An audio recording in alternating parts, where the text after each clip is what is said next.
talking with Yasmin Rodriguez, Assistant Professor of Art Design and Art History here at Fresno State in the College of Arts and Humanities. We're going to be talking about the Apple Pencils and some other things with graphic design and some cool things our students are doing. So Jasmine, thanks for being with us today. Of course. So as Jason mentioned, my name is Yasmin Rodriguez. I've been here for about 4 years now, wrapping up my 4th year. And I went through the discovery process last semester, and we've been collaborating in the pilot project, if we can call it that, with the Apple Pencils and introducing those to students. And I have organized a presentation for you guys, so you guys can see me here, and then you'll also be able to see my screen on the iPad itself. And I'll talk a little bit about the applications that I use. Some of those are quite specific to design, graphic design, but I do think that there are other applications that are that can make their way into other disciplines as well. So I'll go into, like I mentioned, my courses, how I use the Apple Pencils. These are some of the applications that I consistently use, some of them more than others. And I'll also be talking about additional applications that I could see fitting in other disciplines and some tips that I would suggest. And at the end of this, I will also include some student artwork that some of my students have produced. So the objective, the goal of this presentation is to show you ways to have used the Apple Pencils in how I have used them in my classroom, demonstrate how they can be a valuable tool for enhancing creativity, productivity, and communication with the students. By the end, my hope is that this inspires you to think of useful and creative ways of using the Apple Pencils in your own classrooms. So my courses, I teach 3 courses this semester. Those are graphic design 41, 171, 180. They range from introduction to typography to advanced typography. And I also teach the professional development course for the seniors. And with that, it's a wide range of students. So in terms of their academic career, some have been here longer than others, and they still seem to gravitate to the iPads and the Apple Pencils. They do have to find themselves using this just because of the discipline, but in general, I do think that it helps them in other instances as well. So I predominantly use Procreate, Adobe Illustrator, really anything with the Adobe suite, but more specifically with the iPads, Adobe Illustrator. There's a new feature in Zoom, which you can actually have a whiteboard there. And that's fairly new, about a year, I think. I also utilize Jamboard, and I screen share a whiteboard, and that application itself is freeform. So the first of those is Procreate. It is an amazing digital application. It is becoming the standard of sketching, painting, digital hand lettering, and the finalizing of posters, design, illustration design, things like that. So I'm going to go ahead and open my application. Don't have that one readily available here. So as you can see here, this is what Procreate looks. It's quite a bit intimidating, especially as a very specific application for designers. But I use it both as a designer myself, as well as a instructor, and how I interact with my students. So as an artist, I have some work that I've created here, and it's pretty neat in the sense of textures, various things like that. This can be quite limiting in Illustrator, but it's great to do with the human hand. I always try to have my students consider ways that they can integrate the human hand. Everything's now becoming so digital, so bringing back that. And so this is something that I've done. It is layer based. So this is kind of, you can barely see my cursor or my pencil, but it's layer based, and we can show and hide. This could be a whole tutorial on how to use Procreate, so I won't. I'll just like discuss a couple of features that I utilize as a designer. I export my work here. I can typically use a PDF for print posters, JPEGs for social media, or various other digital formats. And another project is some I'm greeting. curious, the design you were just showing us, what was that? What did you use that one for? I have yet to decide. It's just something that Okay. I'm just kind of going with it. I started with the green one, then I went to the pink, red heart, and now I'm just kind of producing various animals and doing this kind of fun style. Yeah. Mirrored at the center, again, a whole direction that I like, a whole tutorial that I can go into Procreate. But yeah, I've also done some hand lettering, some digital hand lettering. These are for greeting cards that I had as a ASI funded project. It wasn't it wasn't course specific, but we produced some digital hand lettering. I went ahead and brought some of these into Illustrator and refined them. So it in terms of working with a variety of applications, that is always the case a lot of the times with design. And with student interaction, it is very quick of students kind of showing me their work. This is work that they brought into Padlet. I had access to it on the iPad through Padlet. I did a quick screenshot, nothing fancy, and brought in notes. So I was face to face with the student, just talking about suggestions on this specific project, and various other layout suggestions that I had for them here. And you can see here, these are only some of them that I've discussed with students about. And this one here is for my ongoing 171, where they're actually animating type and expressing images moving, type moving, right? It can be a little bit difficult to fully explain without visuals. So what I tend to do is very simply create an artboard, and I'll adjust the size of my brush there, but just jotting down notes, right? So trying to explain my ideas, they see that, they can better understand what I'm suggesting, things like that. Overall, Procreate is an amazing tool. Again, great for designers, even if you're not a professional designer. I've done some at-home stuff with landscaping, right? So yeah, it's an amazing application itself. Also jotting down notes and that third artboard that you can see. So the next of the applications is Adobe Illustrator. This is the standard for graphic designers in terms of creating vectored art. And the application itself is, in my mind, a little bit clunky, but there are some great benefits. It is cloud-based, which means that I can access these documents, or at least anything that I save on the cloud, to my laptop. And that's, again, predominantly where I'm coming back to my work, students' work as well, if they were to share any digital files with me. This is a poster that I was working on,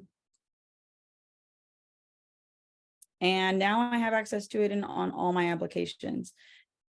I am opening this one up so I can talk a little bit about the interface. Has a straightforward artboard that we're seeing here. And in terms of non-designers using this, I do think that creating posters is beneficial, whether it's a scientific poster or just an event poster, flyer, things like that. Students can take on this task, I think, a little bit more easily especially non-designers. It is streamlined from the original application. The original application on a Mac or PC is quite expansive, but the application here is a little bit more user-friendly if you aren't quite familiar with Illustrator. So you can go ahead and grab a variety of things, make adjustments, color, for example. I have quite a few things grouped, so color, things like that. So students can place their text, graphics. I produced some graphics there in the center. So it is, I think, quite useful for again, for non-designers, particularly the Apple Pencil and the iPad. You can use the pen tool as well as the pencil tool if you really want to use the Apple Pencil in here. Let's rotate that. And here we're really looking at layout is what I would suggest for most.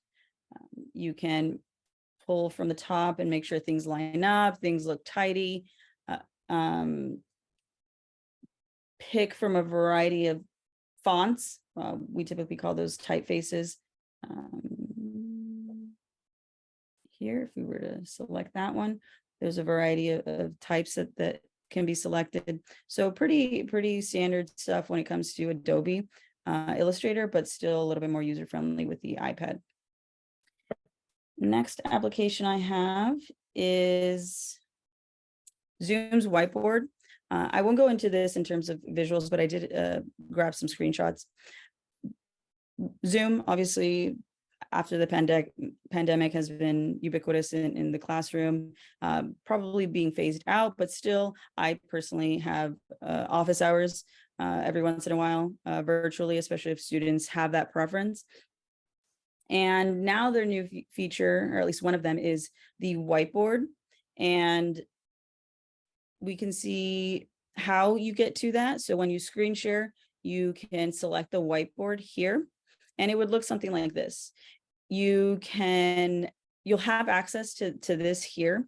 And the funny thing is they've had this top portion available for the longest, but you can only jot down notes on screen shares. Now you actually have a whiteboard inside of the application. So you can write down notes, you can bring in images, if I remember correctly, bring in type.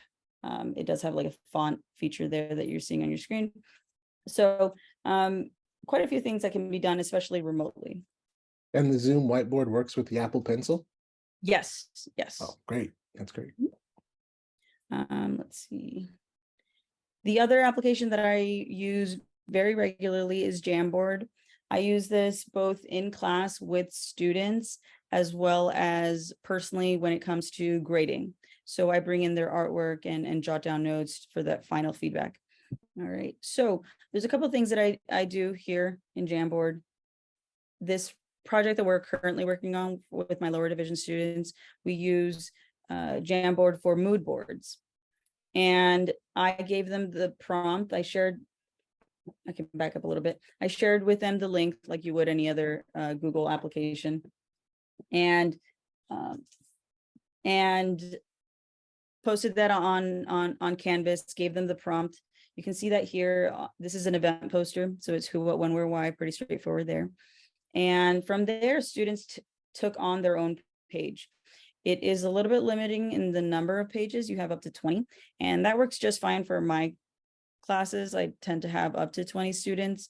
Every once in a while, I have like 22, but that is roughly the range for me.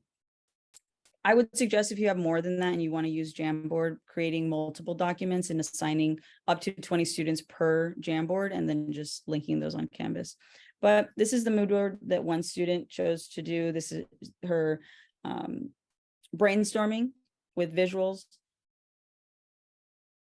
and different takes on different students. So it's a great way of even me giving feedback.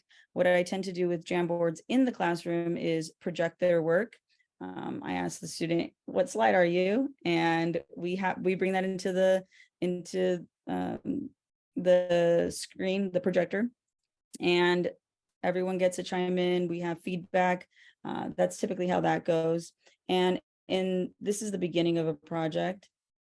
From there, I have project for progress. It's a separate Jamboard because I want to see what now they have created based on their mood boards. And so this is something that a variety of posters that the students have brought in. I end up, for example, here, writing right on screen. Again, in the classroom, you can do that with the Apple Pencil. I can actually do that now. You have the pen tools. We can write, maybe not this, not that, whatever it is the case that you need to convey. Sticky notes, images from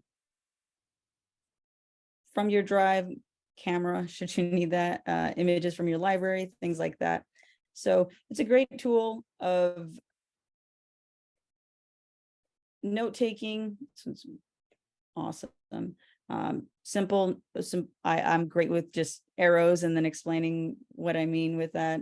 I had various comments here on where the text can sit, things like that. And then last but not least, what I used Jamboard on my end is to grade. And you do want to remember not to share this with students, but the work that they bring in or submit to Canvas, I bring into Jamboard. And I jot down notes here in terms of what's working, what's not working, final feedback. Typically, again, with those arrows, I'm learning, I'm pretty notorious with the arrows, and sticky notes. And that's kind of how I give my students feedback. You can then export this as a PDF or individual images of the Jamboard page. And I just attach that to their rubric when they get their final grade on Canvas. So that's pretty straightforward here, or at least how I've made use of it. Maybe that's not as straightforward, but I think very useful. And then Freeform. Freeform is the last of the applications that I'll be talking about. It is essentially just a whiteboard, but more simply a large formatted whiteboard. So this is a ongoing Freeform document that I have for my 180 students. They are seniors and they were working on their gallery show, their final senior show, their portfolio, and then they do have to produce a website. So I would screen share this on a projector and then jot down notes where we were, what we would be focusing on that day. It's just a little bit more interactive. And for this application, I could definitely see teaching a variety of, like, whether it's math or brainstorming or just, I always kind of go toward math in the sense of I've seen paint used with a variety of professors, but the Apple Pencil in producing more accurate to the human hand, whether it's symbols, math symbols, numbers, things like that. So also to, of course, brainstorming. I do think that you could create, let's get over here, diagrams, I would say, actually, there's my circle. Every once in a while, you do want to bring in your finger, but so I am stretching that with my finger. And yeah, so if you wanted to,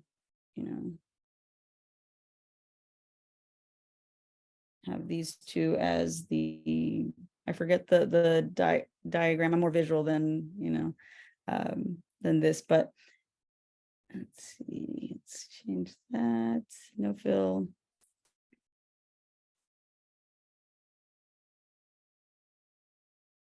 And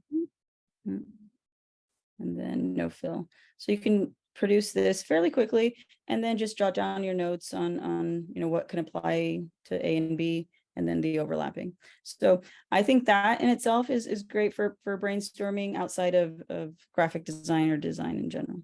So yeah, it has this these features here on the side.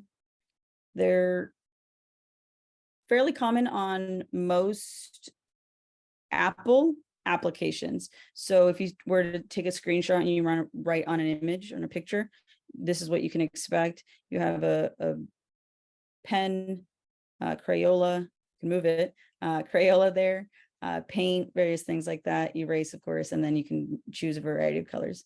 This one here is pretty neat. You can have text and you can actually write text. So let's see how this will go.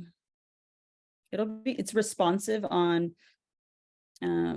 what you're writing. So you can write on the right side of this and, oops.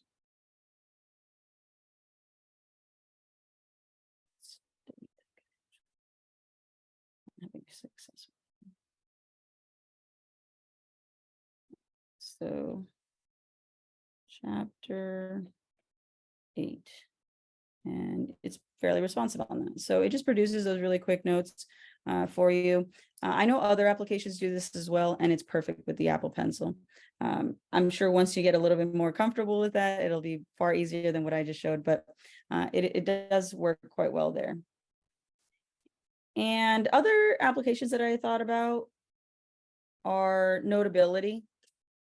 This is an app specific for what I just showed of taking notes, handwriting, and then I do believe that it produces the typed up notes. So that is a great option for students.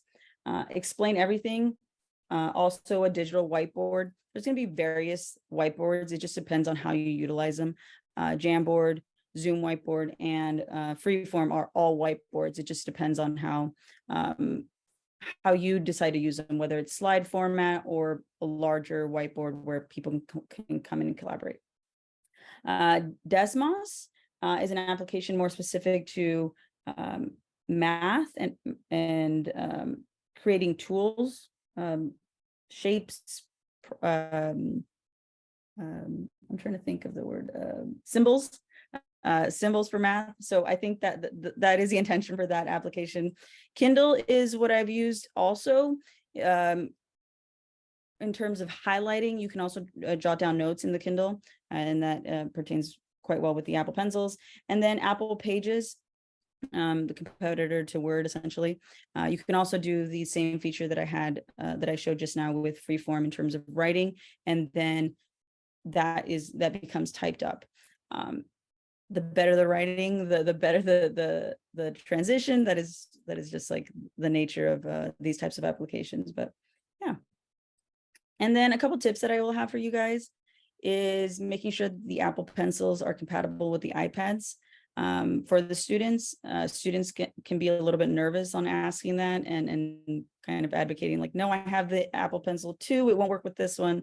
So you want to make sure that students are familiar with that and how to ask Discovery if they don't quite have the right iPad or even Apple Pencil, I suppose. Don't overwhelm students with the applications. I try to keep it at very specific to design, but also to efficient when it comes to some of those whiteboards. And then make sure students are careful with the tips. The tips are quite sensitive. If they get dropped or damaged, they tend to not be as responsive, which is a really big deal with a lot of these applications and the use for the Apple Pencil. So that is something that I would strongly recommend them getting a hold of something to hold the pencils. We'll be able to show this. They do have a magnet right at the top. So they actually just attach right at the top of you'll see that it's charged. And it attaches right at the top of the iPad. So that's ideal for not losing it, but if you just tossing it in a book bag, it could get damaged in terms of the tip of the Apple Pencil. So something to consider. Other than that, that's pretty much all I have for you guys. Thank you. I don't think you might have a question for me. That's nice. I remember when you had to plug it into the bottom of the iPad. And oh yeah, yeah, that was so really awkward. Dangerous. Yeah. Yeah. So getting the Apple Pencils this year through the Discovery program, what were you doing prior to that with students in these? Yeah, that's great. Thank you. So I was using tech lending.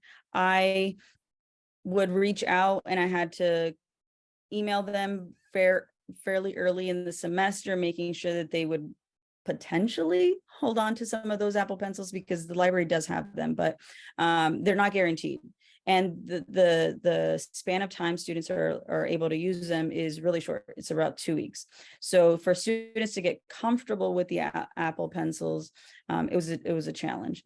And with those Apple Pencils, more specifically on the project that they would work on is a digital hand lettering project. And I do have some of that artwork, and I can share that. And then, while you're pulling that up, you showed a number of different apps. How do you prepare your students to use them? I know you said some students were beginners. Right. So, what was your process to get them comfortable using that? Or do they come in as design students more familiar with some of these things just by the nature of the discipline?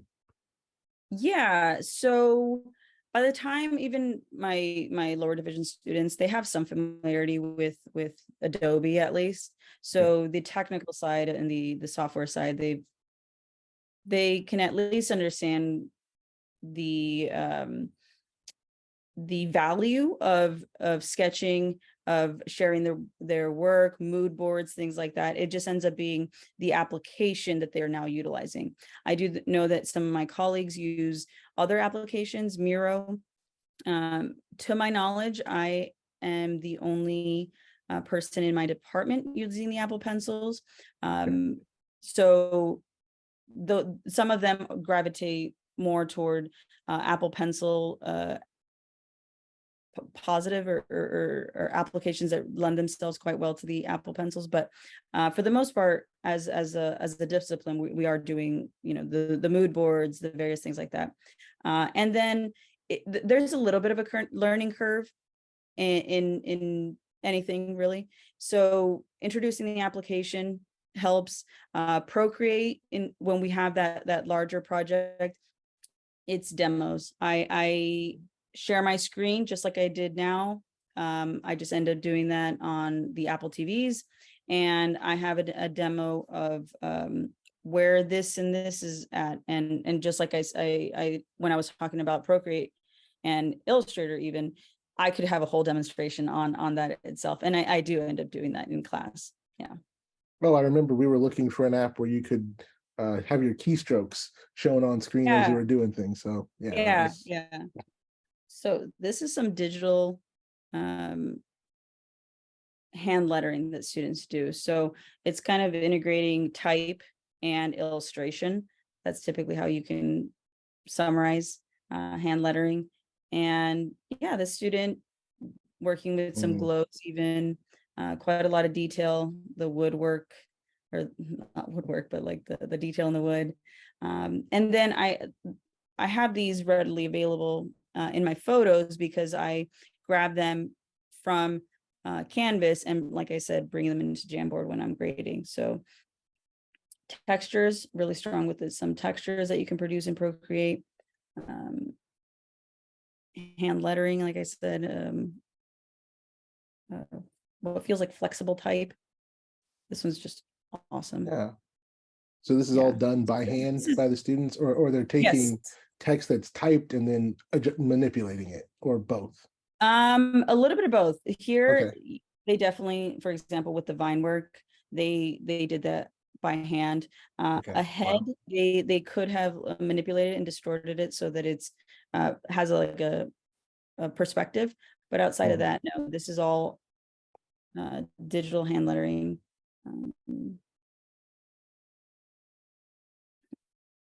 Be nice, eat pizza. And then as graphic designers, I feel like we're often on the logo design, branding, and very few instances are we illustrating again. And typically for most artists, that's where we started. We started by drawing. So it is very neat to bring the digital aspect of it and illustrating and drawing and hand lettering, bringing that in together. And so yeah, wide variety of textures, lighting. This one's awesome with the lighting that she was able to create here. Really, and it ends up being digital painting. That's really cool. Yeah, those are most of them here.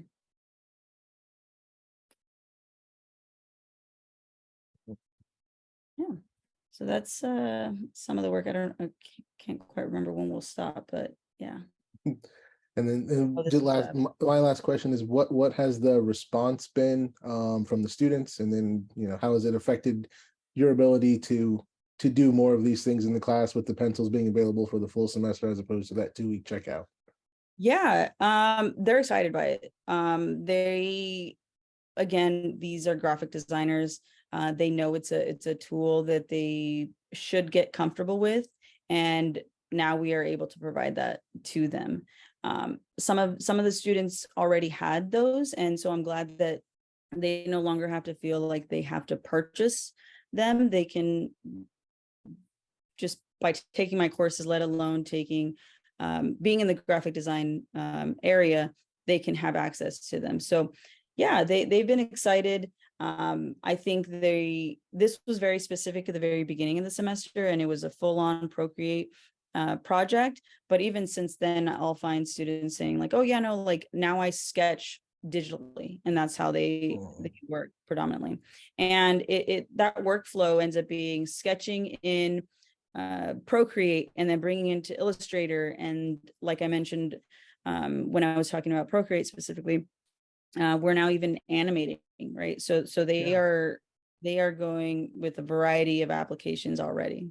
Yeah, Oh, I had so one more thing to ask you about. Sorry, and then we'll yeah. stop.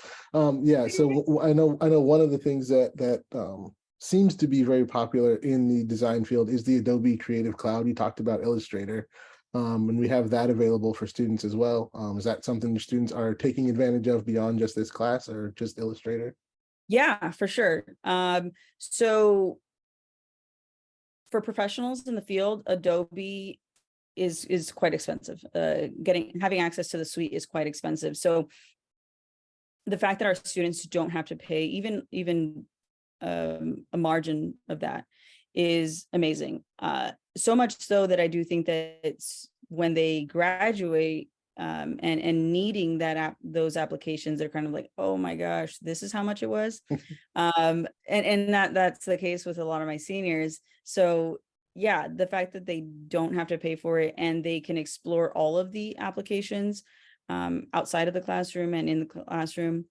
A variety of my students will end up doing freelance work, kind of dabbling with client work. And yeah, they use that with all of those projects. And I have another student who has an internship, and he's quite well aware that that's the standard, and he utilizes those both there in the classroom, and he can prepare to use that for the rest of his career, really. Awesome. Yeah. Jasmine, thank you so much for taking the time.